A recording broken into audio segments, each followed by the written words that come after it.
ನಮಸ್ಕಾರ ವೀಕ್ಷಕರೇ, ತಮ್ಮೆಲ್ಲರಿಗೂ ನೆಮ್ಮದಿಯ ಮಾತು ಕಾರ್ಯಕ್ರಮಕ್ಕೆ ಪ್ರೀತಿಯ ಸ್ವಾಗತ.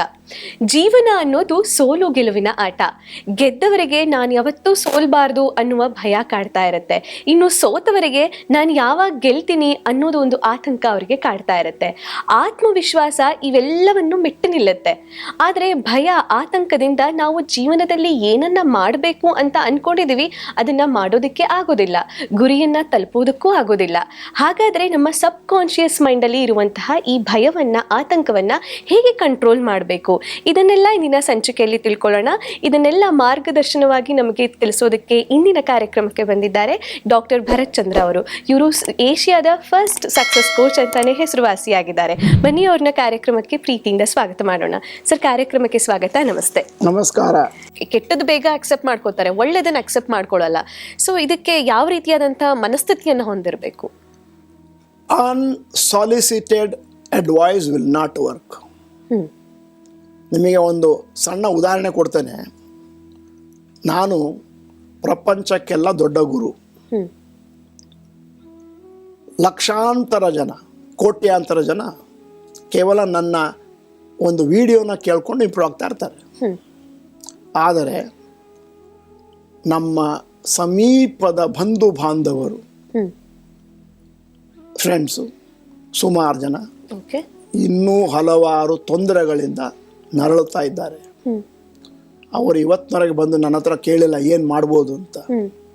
ಹೇಳಲಿಕ್ಕೂ ಆಗುವುದಿಲ್ಲ.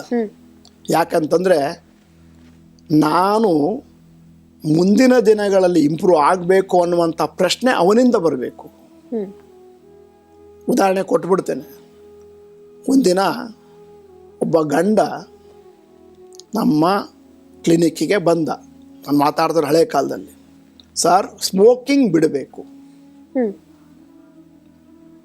ನಾನು ಯಾಕೆ ಅಂತ ಕೇಳಿದೆ. ನನ್ನ ಹೆಂಡತಿ ಹೇಳ್ತಾ ಇದ್ದಾಳೆ, ಸರ್ ನಿಮ್ಮ ಹೆಂಡತಿ ಸ್ಮೋಕಿಂಗ್ ಬಿಡು ಅಂತ ಹೇಳಿ ನೀವು ಬಿಡ್ತೀನಿ ಅಂತಂದ್ರೆ ಆಗೋದಿಲ್ಲ. ನಾನು ಸ್ಮೋಕಿಂಗ್ ಅನ್ನು ಬಿಡಬೇಕು, ಬಿಡ್ಲಿಕ್ಕೆ ಆಗ್ತಾ ಇಲ್ಲ ಅಂತಂದ್ರೆ ನಾನೇನಾದ್ರೂ ಸಹಾಯ ಮಾಡ್ಬೋದು. ಇದೇ ತರನೇ ಬಹಳಷ್ಟು ಜನ ನಮ್ಮಲ್ಲಿ ಇನ್ನೂ ಇಂಪ್ರೂವ್ಮೆಂಟ್ ಆಗಲಿಕ್ಕೆ ಅವರಿಗೆ ಯಾವ ಥರದ ಒಂದು ಮೋಟಿವೇಶನ್ ಇಲ್ಲ. ಮೊದಲ ಸ್ಟೇಜು ಟು ಇಂಪ್ರೂವ್ ಮೋಟಿವೇಶನ್, ಎರಡನೇ ಸ್ಟೇಜು ಇಂಪ್ಲಿಮೆಂಟಿಂಗ್, ಮೂರನೇ ಸ್ಟೇಜ್ ಮೇಂಟೈನಿಂಗ್ ದ ಸ್ಟೇಜ್, ಅಂದರೆ ಇಂಪ್ರೂವ್ ಆಗಿ ಸ್ಟೇಜ್ನ. ಭಾಳ ಜನ ಬರ್ತಾರೆ, ಸ್ಥೂಲಕಾಯರು, ಒಬೆಸಿಟಿ, 85, 90, 95 kg ಇರ್ತಾರೆ. ಅವ್ರಿಗೆ ಎಲೆವೆನ್ಸ್ ಇರೋದು 65 kg. ಒಂದು 5 ಮೆಟ್ಲು ಹತ್ತಿರ ಅಂತ ನಿಂತ್ಕೋತಾರೆ. ಮತ್ತೆ ಅವರಿಗೆ ಇನ್ನೂ ವೇಟ್ ಕಮ್ಮಿ ಮಾಡಬೇಕು ಅಂತ ಕಾಣಿಸ್ತಾನೆ ಇಲ್ವಲ್ಲ, ನಾವೇನ್ ಮಾಡೋಕ್ಕಾಗುತ್ತೆ? ನಾವೇನು ಮಾಡ್ಲಿಕ್ಕೆ ಆಗೋದಿಲ್ಲ. ಸೈಕಾಲಜಿಲಿ ಒಂದು ದೊಡ್ಡ ಒಂದು ಸೆಟ್ ಬ್ಯಾಕ್ ಏನು ಅಂತಂದ್ರೆ, ಆ ವ್ಯಕ್ತಿ ಮನಸ್ಸು ಮಾಡದಿದ್ರೆ ಏನು ಮಾಡ್ಲಿಕ್ಕೆ ಆಗೋದಿಲ್ಲ. ಆ ವ್ಯಕ್ತಿಯನ್ನು ನಾವು ಮೋಟಿವೇಶನ್ ಮಾಡ್ಬೋದು. ಸ್ಕೂಲ್ನಲ್ಲೂ ಕಾಲೇಜಲ್ಲೂ ಅದೇ ಥರನೇ. ನಾನು ಇಂಪ್ರೂವ್ ಆಗಬೇಕು ಅನ್ನೋರಿಗೆ ನೀವೇನಾದರೂ ಹೇಳ್ಕೊಡ್ಬೋದು. ಹೌದು, ನಾನು ಹೀಗೆ, ನನಗೆ ಇಷ್ಟೇ ಮಾರ್ಕು ಸಾಕು ಅನ್ನೋರಿಗೆ ಏನು ಮಾಡ್ಲಿಕ್ಕೆ ಹೌದು ಹೌದು. ಆ ಮೋಟಿವೇಶನ್ ತನಿಗೆ ತಾನೇ ಹುಟ್ಟುಕೋಬೇಕು ಅಂದ್ರೆ ಬೇರೆಯವರು ಹೇಳ್ಬೇಕಾ, ಅಥವಾ ಕೆಲವೊಂದಿಷ್ಟು ಕಥೆಗಳನ್ನ ಅಥವಾ ಬೇರೆದನ್ನೇನೋ ನೋಡೋದ್ರಿಂದ ಬರುತ್ತಾ? ಹಾಗಿದ್ರೆ ಒಬ್ಬ ವ್ಯಕ್ತಿ ತಾನು ಚೇಂಜ್ ಆಗಬೇಕು ಅಂತ ಇರಬೇಕಾದ್ರೆ ಅದಕ್ಕೆ ಬೇಕಾದ ಸನ್ನಿವೇಶಗಳನ್ನು ನಾವು ಸೃಷ್ಟಿ ಮಾಡಬಹುದು. ಆ ಸನ್ನಿವೇಶ ಬಂದ ಮೇಲೆ ಅವನು ಚೇಂಜ್ ಆಗಬೇಕು. ಆ ಸನ್ನಿವೇಶ ಬಂದ ಮೇಲೂ ಅವನು ಚೇಂಜ್ ಆಗಲ್ಲ ಅಂತಂದ್ರೆ ಏನ್ ಮಾಡ್ಲಿಕ್ಕಾಗುತ್ತೆ? ದೊಡ್ಡ ಒಂದು ಲ್ಯಾಕ್ಯೂನ ಇದು. ನೋಡಿ, ಯಾರೋ ಒಬ್ಬ ಡಿಪ್ರೆಷನ್ ಇರ್ತಾನೆ, ಯಾರೋ ಒಬ್ಬ ಸೈಕೋಸಿಸ್ ಪೇಷಂಟ್ ಇರ್ತಾನೆ. ಸೈಕೋಸಿಸ್, ನ್ಯೂರೋಸಿಸ್, ಸೈಕಾಲಜಿ ಎರಡೇ ಇರೋದು. ಯಾವುದೇ ಸೈಕಾಟ್ರಿಸ್ಟ್ ಹೋದ್ರು ನ್ಯೂರೋಸಿಸ್, ಸೈಕೋಸಿಸ್. ಉದಾಹರಣೆಗೆ ನ್ಯೂರೋಸಿಸ್ ಅಂತಂದ್ರೆ ಅವನು ಗಾಳಿಯಲ್ಲಿ ಗೋಪುರ ಕಟ್ತಾ ಇರ್ತಾನೆ. ಸೈಕೋಸಿಸ್ ಅಂತಂದ್ರೆ ಗಾಳಿಯಲ್ಲಿ ಗೋಪುರ ಕಟ್ಟಿದ ಸ್ಟೇಜ್ ಆಯ್ತು, ಈಗ ಅವನ ಅದ್ರಲ್ಲಿ ಹೋಗ್ಬಿಟ್ಟು ಜೀವನ ಮಾಡ್ತಾ ಇದ್ದಾನೆ. He is not in touch with reality. ಅಂತವರು ನಮ್ಮ ಹತ್ರ ಬಂದ್ಬಿಟ್ಟು ನಾನು ಹೀಗೆ ಅಂತಂದ್ರೆ ಏನು, ಉದಾಹರಣೆಗೆ ಒಂದ್ ದಿವಸ ನನ್ನ ಹತ್ರ ಒಬ್ಬ ಪೇಷಂಟ್ ಬಂದ. ನಾನು ಮಾತಾಡ್ತಿರೋ 1985 ಇಸ್ವಿನಲ್ಲಿ ಗೋವಾದಿಂದ ಕರ್ಕೊಂಡ್ ಬಂದಿದ್ದಾರೆ. ಅವನು ಕೂತ್ಕೊಂಡು ನನಗೆ ಹೇಳ್ತಾನೆ, ಡಾಕ್ಟ್ರೇ ನಾನು ಶಿವನ ಅವತಾರ, ನಮ್ಮ ಫ್ಯಾಮಿಲಿನಲ್ಲಿ ಯಾರು ನಂಬ್ತಾ ಇಲ್ಲ, ಅವ್ರು ಹೇಳ್ಕೊಡಿ ಅಂತಾನೆ. ನಾನು ಶಿವ ಅಂತ ಕನ್ವಿನ್ಸ್ ಆಗ್ಬಿಟ್ಟಿದ್ದ. ನಾವು ಏನ್ ಮಾಡ್ಲಿಕ್ಕೆ ಬರ್ತದ? ನಾನು ಸರ್ ನಾನು ಶಿವ ಅಂತ ನನಗೊಂದು ಭಾವನೆ ಬರ್ತಾ ಇದೆ ಅಂದ್ರೆ ಅವನನ್ನು ರಿಪೇರಿ ಮಾಡ್ಬೋದು. ನಾನೇ ಶಿವ ಅಂತ ನಾನೇ ಶಿವ ಅವ್ನು ಬಂದಿದ್ದೇನೋರು ಈ ಫ್ಯಾಮಿಲಿಯವ್ರಿಗೆ ಹೇಳಿತ್ತ. ಇದು ಸೈಕೋಸಿಸ್. ನಾನು ಶಿವ ಅಂತ ಭಾವನೆ ಬರ್ತಾ ಇದೆ, ಶಿವ ಅಂತ ಇವನನ್ನು ಸ್ವಲ್ಪ ಕ್ಯೂರ್ ಮಾಡ್ಬೋದು. ನಾನೇ ಶಿವ, ನಾನೇ ಇದು ಅನ್ಕೊಂಡ್ಬಿಟ್ರೆ ಚೇಂಜ್ ಆಮೇಲೆ ಮತ್ತೊಂದು ಪ್ರಶ್ನೆ ಕೇಳ್ತೀನಿ. ನನಗೀಗ ಒಂದು ಕಾಯಿಲೆ ಬಂದಿದೆ, ನಾನು ಮಾತ್ರೆನೇ ತಗೊಳ್ಳಲ್ಲ ಅಂದ್ರೆ ಏನು ಮಾಡ್ತೀರಿ ನೀವು? ನಾನು ಎಷ್ಟೋ ಜನ ಪೇಷಂಟ್ ನೋಡಿದ್ದೀನಿ, ನಮ್ಮ ಕ್ಲಿನಿಕಲ್ ಆಗ್ತಿತ್ತು, ಮನೆಗೆ ಹೋಗಿ ಹೋಗಿ ಮಾತ್ರೆ ಕೊಡೋದು. ಟೈಫಾಯ್ಡ್ ಏನೋ ಬಂದಿದೆ ಆಗಿನ ಕಾಲದಲ್ಲಿ. ಒಂದು 10 ದಿವಸ ಆದರೂ ಟೈಫಾಯ್ಡ್ ಜ್ವರ ಕಮ್ಮಿ ಆಗ್ತಿಲ್ಲ. ಏನಪ್ಪ ಅಂತ ನೋಡ್ಬಿಟ್ಟು ತಲ್ದಿಮ್ಮನ ಸರ್ಸಿದ್ರೆ 10 ದಿವಸದ ಮಾತ್ರನೂ ಅಲ್ಲೇ ಇದೆ, ತಿಂದೇ ಇಲ್ಲ ಪೇಷಂಟ್. ಹಾಗಿರುವಾಗ ಏನು ಕ್ಯೂರ್ ಆಗಲ್ಲ. ಈಗ ಇದಕ್ಕೆ ಪೂರಕವಾಗಿ ಇನ್ನೊಂದು ಇಂಟ್ರೆಸ್ಟಿಂಗ್ NLP ಟೆಕ್ನಿಕ್ ಅನ್ನು ನಿಮ್ಮ ಮುಂದೆ ಇಡ್ತಾ ಇದ್ದೇನೆ. ನನಗೇನೋ ಹೇಳಬೇಕು ಅಂತ ಉತ್ಸಾಹ, ಇದನ್ನು ಅಳವಡಿಸ್ಕೋಬೇಕು ಅನ್ನುವ ಉತ್ಸಾಹ ನಮ್ಮ ವೀಕ್ಷಕರಿಗೆ ಇರಬೇಕು. ಬ್ಯೂಟಿಫುಲ್ ಟೆಕ್ನಿಕ್ಕು, ಯಾರು ಕಂಡುಹಿಡಿದ್ರೋ ಗೊತ್ತಿಲ್ಲ, ನಾನು ಅದನ್ನು ರಿಫೈನ್ ಮಾಡಿ ಇಟ್ಟಿದ್ದೇನೆ. This technique is called 3 finger technique. ನೀವು ಮುದ್ರೆ ಅಂತಲೂ ಬೇಕಾದ್ರೆ ಕರೀರಿ, 3 finger ಟೆಕ್ನಿಕ್. ಇದಕ್ಕೆ ಪೂರಕವಾಗಿ ಒಂದಷ್ಟು ಮಾತು. ನೀವು ಡೋರ್ ಟು ಡೋರ್ ಸೇಲ್ಸ್ಮನ್ ಅಂತ ಇಟ್ಕೊಳ್ಳಿ. 100 ಮನೆಗೆ ಹೋಗಿ ಕಾಲಿಂಗ್ ಬೆಲ್ ಹೊಡೆದಿದ್ದೀರಿ. ಈಗ 101ನೇ ಸತಿ ನಾನು ಕಾಲಿಂಗ್ ಬೆಲ್ ಹೊಡಿಬೇಕಾದ್ರೆ ಏನು ನನ್ನ ಮನಸ್ಸಿನಲ್ಲಿ ಕಾಣ್ತಾ ಇದೆ? ಕಾಲಿಂಗ್ ಬೆಲ್ ಹೊಡಿತಾ ಇದ್ದೀನಿ, ಏನು ಮನಸ್ಸಿನಲ್ಲಿ ನನ್ನ ಮನಸ್ಸಲ್ಲಿ ಓಡ್ತಾ ಇದೆ? ಹೆಂಗ್ ಕಾಲಿಂಗ್ ಬೆಲ್ ಹೊಡಿತೀನಿ? ಹೀಗೆ ಹೊಡಿಯಲ್ಲ, ಒಂದು ಕಾಲನ್ನ ಹಿಂದ್ಗಡೆ ಇಟ್ಕೊಂಡು ಕಾಲಿಂಗ್ ಬೆಲ್ ಹೊಡಿತಾ ಇದ್ದೀನಿ. ಯಾಕಂದ್ರೆ ನಾಯಿ ಬಂದ್ರೆ ಹಾರಬೇಕಲ್ಲ ಅಂತ. ನನ್ನ ಮನಸ್ಸಿನಲ್ಲಿ ಏನು ರೀಲ್ ಓಡ್ತಾ ಇದೆ? 101ನೇ ಮನೆಯಲ್ಲೂ ಕೂಡ ನಿಮ್ಮ ಪುಸ್ತಕ ಬೇಡ, ನಿಮ್ಮ ಸೋಪ್ ಬೇಡ ಅಂತ ಹೇಳ್ತಾರೆ, ನಾನು ಹೋಗ್ಬೇಕಾಗುತ್ತೆ ಅಂತ. ಈ ರೀತಿಯ ಮನಸ್ಥಿತಿಯಲ್ಲಿ ನಾನು ಕಾಲಿಂಗ್ ಬೆಲ್ ಅನ್ನು ಒತ್ತದೆ ಅಂತಂದ್ರೆ ಆ ಮನೆಯವನು ನಂತರ ಒಬ್ಬ ಒಳ್ಳೆ ವ್ಯಕ್ತಿ ಅಂತ ಇಟ್ಕೊಳ್ಳಿ. ಅವನು ಬಂದವನು young man what can I do for you ಅಂದ್ರೆ ಆಗ ನೀವೇನ್ ಹೇಳ್ತೀರಿ? ಪೋ ಪೋ ಪೋ ಪೋ ಪರ್ಚೇಸ್ ಅಂತೀರಿ. ಯಾಕಂದ್ರೆ ನಿಮ್ಗೆ ಆಗ್ಲೇ ಭಯ. ಅವನು ಹೇಳ್ತಾರೆ ಗೆಟ್ ಔಟ್, ನೀವು ಹೋಗ್ತೀರಿ. ಆಮೇಲೆ ಹೊರಗೆ ಹೋದ್ಮೇಲೆ ರೋಡಲ್ಲಿ ಏನ್ ಯೋಚನೆ ಮಾಡ್ತೀರಿ? ಹೋಗುವ ಮೊದಲೇ ಗೊತ್ತಿತ್ತು ಗೆಟ್ ಔಟ್ ಅಂತ ಹೇಳ್ತಾನೆ ಅಂತ. ಪ್ರಪಂಚದಲ್ಲಿ ಅತಿ ದೊಡ್ಡ ಭವಿಷ್ಯಕಾರ ಯಾರು? ನೀವು. ಏನಾಗುತ್ತೆ ಅಂತ ಮೊದಲೇ ಗೊತ್ತು ನಿಮಗೆ ಅಲ್ವಾ? ಇನ್ನು ಮುಂದಕ್ಕೆ ಹೋಗ್ತೀನಿ.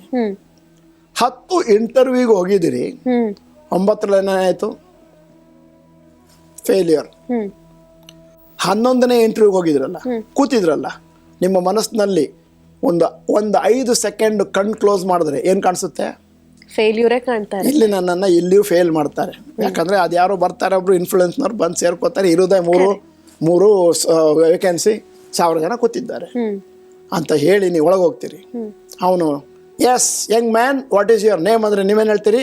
ಬೋ ಬೋ ಬೋ ಭರತ್ ಚಂದ್ರ ಅಂತೀರಿ. ಗೆಟ್ ಔಟ್ ಅಂತಾನೆ. ನಾನು ಅನಿಲ್ ಕುಂಬ್ಳೆ ಅಂತ ಇಟ್ಕೊಳ್ಳಿ. ಕಳೆದ ಬಾಲನ್ನು ಬೌಲಿಂಗ್ ಮಾಡಿದ್ದೇನೆ. ಅದನ್ನ ಇನ್ಜುಮಾಲ್ ಹಕ್ ಅವರು 6 ಹೊಡೆದಿದ್ದಾರೆ. ಪಾಕಿಸ್ತಾನದವನು 6 ಹೊಡೆದಿದ್ದಾನೆ. ಮುಂದಿನ ಬಾಲನ್ನು ಹಾಕುವ ಮುಂಚೆ ನನ್ನ ಮನಸ್ಸಿನಲ್ಲಿ ಏನ್ ಚಿತ್ರ ಬರ್ತಾ ಇದೆ? 6 ಬರಬಹುದು. ಇದೇ ಪುನಃ 6 ಹೊಡಿತಾನೆ. ಅವನು 6 ಹೊಡಿತಾನೆ ಮತ್ತು ಕುಂಬಳೆ ಅವ್ರು ಹೇಳ್ತಾರೆ ಕರೆಕ್ಟ್, ನಾನು ಯೋಚನೆ ಮಾಡೋದು ಹಂಗೆ ಆಯ್ತು ಅಲ್ವಾ? ಅದರ ಬದಲಾಗಿ ಅನಿಲ್ ಕುಂಬ್ಳೆ ಅವರು 6 ಹೊಡೆದಿದ್ದಾನೆ. ಇನ್ಜುಮಾಲ್ ಹಕ್ ತಮ್ಮ ಕಣ್ಣನ್ನು ಮುಚ್ಕೊಂಡು ಕಳೆದ ಸತಿ ಡೆಲ್ಲಿನಲ್ಲಿ 1999 ಊಹಿಸ್ಕೋತೀನಿ, ಪಾಕಿಸ್ತಾನದೊಡನೆ 10 ವಿಕೆಟ್ ಅನ್ನು ತೆಗೆದಿದ್ರು ಟೆಸ್ಟ್ ಮ್ಯಾಚಲ್ಲಿ. ರೆಕಾರ್ಡು ಎಲ್ಲ 10 ವಿಕೆಟ್ ಇವರಿಗೆ ಬಿದ್ದಿತ್ತು. ಅಲ್ಲಿ ಕೂಡ ಇನ್ಜುಮಾಲ್ ಹಕ್ ಅವರು ಒಂದು ಬಾಲ್ನಲ್ಲಿ 6 ಹೊಡೆದ್ರು, ನೆಕ್ಸ್ಟ್ ಬಾಲ್ನಲ್ಲಿ ಔಟ್ ಆಗಿದ್ರು ಅನ್ನುವಂತಹ ಒಂದು ಮನಸ್ಥಿತಿಯೊಡನೆ ಮುಂದಿನ ಬಾಲನ್ನು ಹಾಕಿದ್ರೆ ಮುಂದಿನ ಬಾಲಿನ ಕ್ವಾಲಿಟಿ ಹೇಗಿರುತ್ತೆ? ಫಸ್ಟ್ ಕ್ಲಾಸ್ ಕ್ವಾಲಿಟಿ ಇರುತ್ತೆ. Totally beaten or clean bowled. ಹೌದಾ? ನನಗೆ ನನ್ನ ಮನಸ್ಥಿತಿಯನ್ನು ಬದಲಾಯಿಸಿಕೊಳ್ಳಿಕ್ಕೆ ಎಷ್ಟು ಸಮಯ ಬೇಕಾಯಿತು? ಕೇವಲ ಫ್ರಾಕ್ಷನ್ ಆಫ್ ಎ ಸೆಕೆಂಡ್. ಹೌದಾ? ಇದು ಒಂದು ದೊಡ್ಡ ಪ್ಲಸ್ ಪಾಯಿಂಟು ಮನುಷ್ಯನಿಗೆ. ಹ್ಮ್ ಈ ಮನಸ್ಥಿತಿಯನ್ನು ಪ್ರೋಗ್ರಾಮನ್ನು ಚೇಂಜ್ ಮಾಡಲಿಕ್ಕೆ ಕಂಪ್ಯೂಟ್ರಿಗೆ ಆಗಲ್ಲ. ಹೌದು ಕಂಪ್ಯೂಟ್ರಲ್ಲಿ ಒಂದು ಪ್ರೋಗ್ರಾಮ್ ಬರೆದೋಗೇನು ಅದೇ ಥರನೇ. ಹೌದು. ಮನುಷ್ಯನ ಕಂಪ್ಯೂಟರ್ನ ಸೆಕೆಂಡಲ್ಲಿ ಚೇಂಜ್ ಮಾಡ್ಬೋದು, 1 ಸೆಕೆಂಡಲ್ಲಿ. ಹ್ಮ್ ಈಗ ಕುಂಬ್ಳೆಯವ್ರ ಬಗ್ಗೆ ಮಾತಾಡಿದೆ. ಹ್ಮ್ ನಾನೀಗ ಬರ್ತಾ ಇರೋದು ಇಂಟರ್ವ್ಯೂಗೆ ಹೋದ ಒಬ್ಬ ಯುವಕನ ಬಗ್ಗೆ. ಹ್ಮ್ 10 ಸತಿ ಹೋಗಿದ್ದೇನೆ, 9 ಸತಿ ಗೆಟ್ ಔಟ್. ಹ್ಮ್ ಎಕ್ಸಾಂಪಲ್ ಕೊಡ್ತಾ ಇದ್ದೀನಿ. ಇಂಟರ್ವ್ಯೂನಲ್ಲಿ interviewer very pleased with me, ಕೆಲಸ ಸಿಕ್ಕಿತ್ತು ಹಿಂದಿನ ಕಾಲದಲ್ಲಿ. ಹ್ಮ್ ಮತ್ತು ಎಷ್ಟು ಚೆನ್ನಾಗಿ ನಡೀತು ಆ ಇಂಟರ್ವ್ಯೂ ಅಂತಂದರೆ, ಆ ಇಂಟರ್ವ್ಯೂ ಹೇಳ್ದ, ಅಣ್ಣ ಸುರೇಶ್, ಭಾಳ ಚೆನ್ನಾಗಿ ಒಳ್ಳೆ ಕ್ಯಾಂಡಿಡೇಟ್ ನೀನು, ನಿನಗೆಲ್ಲವೂ ಗೊತ್ತು, ನಿನ್ನ ಮನಸ್ಥಿತಿ ಚೆನ್ನಾಗಿದೆ, ಆ್ಯಟಿಟ್ಯೂಡ್ ಚೆನ್ನಾಗಿದೆ, ಒಂದು ಕೆಲಸ ಮಾಡಪ್ಪ, ನೀನು ನನ್ನ ಪಕ್ಕದಲ್ಲಿ ಕೂತ್ಕೋ, ಇನ್ನು ಉಳಿದ ಒಂದು 8 ಜನಕ್ಕೆ ಸೆಲೆಕ್ಟ್ ಮಾಡಬೇಕಲ್ಲ, ನೀನು ನನ್ನ ನೋಡಿ ಕೂತ್ಕೋ ಅಂತಂದರು. ಅಂತ ಒಂದು ಇಂಟರ್ವ್ಯೂನಲ್ಲಿ ಆಗಿತ್ತು ಅಂತ ಇಟ್ಕೊಳ್ಳಿ. ಓಕೆ. ನೀವು ಒಳಗೆ ಹೋಗ್ಬೇಕಾದ್ರೆ ಯಾವುದನ್ನ ಯತ್ನ ಮಾಡ್ಕೊಂಡು ಹೋಗ್ಬೇಕು? ಒಳ್ಳೆದನ್ನ ಯೋಚನೆ ಮಾಡ್ಕೊಂಡು ಹೋಗ್ಬೇಕು. ಮಾಡಿದ್ರೆ ಇಲ್ಲಿಯೂ ಕೂಡ ಅದೇ ನಡೆಯುತ್ತೆ. ಹೌದು. ಮತ್ತು interviewer will fall in love with you. ಮತ್ತು ನಿಮ್ಮ ಮನಸ್ಸಿನಿಂದ ಪ್ರಸಾರ ಆಗುತ್ತಿರುವಂತಹ ವಿಚಾರ ಏನು ಅಂತಂದರೆ, ಆ ನಿಮ್ಮ ಮುಖದಲ್ಲಿ ಒಂದು ವರ್ಚಸ್ಸು ಇದೆಯಲ್ಲ, ಏನು ಅಂತಂದರೆ, ನೋಡಿ ನನ್ನಷ್ಟು ಒಳ್ಳೆಯವರು ಯಾರೂ ಇಲ್ಲ, ನೀವು ನನ್ನನ್ನು ತಗೊಂಡ್ರೆ ನಿಮಗೆ ಅನುಕೂಲ ಆಗುತ್ತೆ ಅನ್ನುವಂಥದ್ದನ್ನು ನೀವು ಹೊರಗೆ ಪ್ರೊಜೆಕ್ಷನ್ ಮಾಡ್ತೀರಿ. ಮತ್ತು ಇಂಟರ್ವ್ಯೂನಲ್ಲಿ ಆಗಲೇ ಸಕ್ಸಸ್ ಆಗಿದೆ ಅಂತ ತಿಳ್ಕೊಂಡು ಒಳಗೆ ಹೋಗ್ತಾ ಇದ್ದೀರಿ. ಓಕೆ. ಮಾಡಿದ್ರೆ ಸಕ್ಸಸ್ ಜಾಸ್ತಿ ಆಗುತ್ತೆ. ಇದು ಎಷ್ಟೋ ಜನಕ್ಕೆ ಗೊತ್ತಿದೆ, ಪಾಸಿಟಿವ್ ಆಗಿ ಥಿಂಕ್ ಮಾಡಿದ್ರೆ ಪಾಸಿಟಿವ್ ಆಗುತ್ತೆ, ಪಾಸಿಟಿವ್ ಥಿಂಗ್ಸ್ ವಿಲ್ ಹ್ಯಾಪನ್ ಅಂತ. ಆದರೆ ಆ ಮನಸ್ಥಿತಿಗೆ ಬರೋದೇ ತುಂಬ ಜನಕ್ಕೆ ಕಷ್ಟ ಆಗುತ್ತೆ. ಇಮ್ಯಾಜಿನೇಷನ್ ಕೊರತೆ. ಹಾಂ, ಎಕ್ಸಾಕ್ಟ್. ಮೊದಲು ಆ್ಯಕ್ಟಿಂಗ್, ಆಮೇಲೆ ನಿಜ. ಎಷ್ಟೋ ಜನ ಗಂಡ ಹೆಂಡತಿ ಬಂದಿದ್ದಾರೆ ನನ್ನ ಹತ್ರ.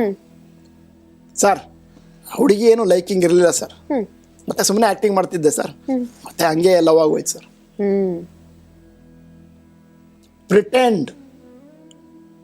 Pretension becomes a reality. Act it before you make it. Fake it before you make it. Fake the love, real. Fake the confidence, real. Okay. ನಾನು ಈ ವಿಚಾರಗಳನ್ನು ಮಾತಾಡ್ತಿದ್ದ ಹಾಗೆ ಒಂದು 25-30% ಜನ ಇದು ಯಾವುದು ಆಗುವಂಥದ್ದಲ್ಲ, ಇವೆಲ್ಲ ಕತೆಗಳು, ಆಯ್ತಲ್ಲ. ಹೌದು. ಮತ್ತೆ ಆಕ್ಟಿಂಗ್ ಮಾಡಿದ ತಕ್ಷಣ ಏನಾಗುತ್ತೆ, ಮನಸ್ಸಿನಲ್ಲಿ ಯೋಚನೆ ಮಾಡಿದ ತಕ್ಷಣ ಏನಾಗುತ್ತೆ, ತಥಾಸ್ತು, ದೇವರಿದ್ದಾರೆ ಮೇಲಿಂದ, ತಥಾಸ್ತು ಗಾಡ್ಸ್ ಅಂತ ಇದ್ದಾರೆ. ನೀವು ಹೇಳಿದ್ದೀನಿ ಎಸ್ ಅಂತಾರೆ ಅವರು. ಹೌದು, ಇದು ಆಗುತ್ತದೆ, ತಥಾಸ್ತು. ಹಿಂದಿನ ಕಾಲದಲ್ಲಿ ಒಂದು ಕಲ್ಪನೆ ಇತ್ತು, ಬ್ರಾಹ್ಮಿ ಮುಹೂರ್ತದಲ್ಲಿ ಭೂಲೋಕಕ್ಕೆ ಹತ್ತಿರದಲ್ಲಿ ತಥಾಸ್ತು ದೇವರುಗಳು ಓಡಾಡ್ತಿದ್ರಂತೆ. ಇವನು ಏನು ಯೋಚನೆ ಮಾಡ್ತಾನೆ ಕನಸಿನಲ್ಲಿ, ಅದೆಲ್ಲ ತಥಾಸ್ತು. ಅದಕ್ಕೆ ಹೇಳೋದು ಬೆಳಗ್ಗೆ ಬೆಳಗ್ಗೆ ಆದಂಥ ಕನಸುಗಳು ನಿಜ ಅಂತ. ನಾನು ದಿನಪೂರ್ತಿ ನಾನು ಬಡವ, ನನಗೇನೂ ಇಲ್ಲ, ನಾನು ಏನಕ್ಕೆ ಪ್ರಯೋಜನ ಇಲ್ಲ ಅಂದರೆ ತಥಾಸ್ತು. ನಾನು ಭಾಳ ಜನ ಶ್ರೀಮಂತರನ್ನು ನೋಡಿದ್ದೇನೆ, ದಿನ ಕೊರಗುವುದು ಏನೂ ಇಲ್ಲ, ತಥಾಸ್ತು. ನಾನು ಇನ್ನೂ ಒಂದು ಸ್ಟೆಪ್ ಮುಂದಕ್ಕೆ ಹೋಗ್ತೀನಿ. ಬೆಂಗಳೂರಿನ ಕಾರ್ಪೊರೇಷನ್ ಅವರು ಎಲ್ಲ ಆಸ್ತಿಗಳ ತೆರಿಗೆಯನ್ನು 100 ರೂಪಾಯಿ ಜಾಸ್ತಿ ಮಾಡಿದ್ರು. ಓಹೋ ಸ್ಟಾರ್ಟ್ ಆಗೋಯ್ತು. ಬಡವರ ಜೇಬಿಗೆ ಬೆಂಕಿ, ಕತ್ತರಿ. ಅಲ್ಲ, 100 ರೂಪಾಯಿ ನೀವು ಒಂದು ಮಸಾಲೆ ದೋಸೆ ತಿಂದ್ರೆ ಬರುತ್ತಲ್ಲ, ಎಲ್ಲಿ ಕತ್ತರಿ ಆಯ್ತು ನಿಮಗೆ? ಮತ್ತೆ ನೀವು ಓದಲ್ಲೆಲ್ಲ 500 ರೂಪಾಯಿ 1000 ರೂಪಾಯಿ ಚಾರ್ಜ್ ಮಾಡ್ತಿರಲ್ಲ, ಪ್ಲಂಬರು, ಎಲೆಕ್ಟ್ರಿಷಿಯನ್. ಯಾವ ಎಲೆಕ್ಟ್ರಿಷಿಯನ್ ಮನೆಯಿಂದ 2000 ರೂಪಾಯಿ ಕಮ್ಮಿ ಹೋಗಲ್ಲ, ಯಾವ ಪ್ಲಂಬರು ಒಂದು 2000-3000 ಕಮ್ಮಿ ಹೋಗಲ್ಲ, ಯಾವ ಡಾಕ್ಟರ್ ಹತ್ರ ಹೋದ್ರು 750 ರೂಪಾಯಿ ಮಿನಿಮಮ್ ಇದೆ. ಯಾವ ರಿಕ್ಷಾದಲ್ಲಿ ಕೂತ್ರು 300 ರೂಪಾಯಿ ಬರುತ್ತೆ. ನಿಮಗೆ ಬೆಂಕಿ 100 ರೂಪಾಯಿಗೆ ಬೆಂಕಿ ಎಲ್ಲ ಆಯ್ತು, ಅದನ್ನು 100 ಸತಿ ಹೇಳಿದ್ರೆ ಬೆಂಕಿ ಬಿಡುತ್ತೆ. ನನಗೇನೂ ಇಲ್ಲ, ನಮ್ಮ ಇಡೀ ಜನಾಂಗಕ್ಕೆ ಏನೂ ಇಲ್ಲ, ನನಗೆ ಮೀಸಲಾತಿ ಕೊಡಿ. ನಿಮ್ಮನ್ನು ನೀವು ಕಡೆಗಣಿಸ್ಕೋತಾ ಇದ್ದೀರಿ. ಹೌದು, ಯೋಚನೆ ಮಾಡಬೇಕು. ಕಾಂಪಿಟೇಷನ್. ಹೌದು. ನಾನು BPL ಕಾರ್ಡಿಗೆ ಕಾಂಪಿಟೇಷನ್, ನನ್ ಕೊಡಿ. ಮನೆಯಲ್ಲಿ 3 ಕಾರ್ ಇದೆ, ತಥಾಸ್ತು. ದೊಡ್ಡ ಪ್ರಾಬ್ಲಮ್ ಇದು, ಮನಸ್ಥಿತಿ. ಈಗ ಮುಂದಕ್ಕೆ ಹೋಗ್ತೀನಿ.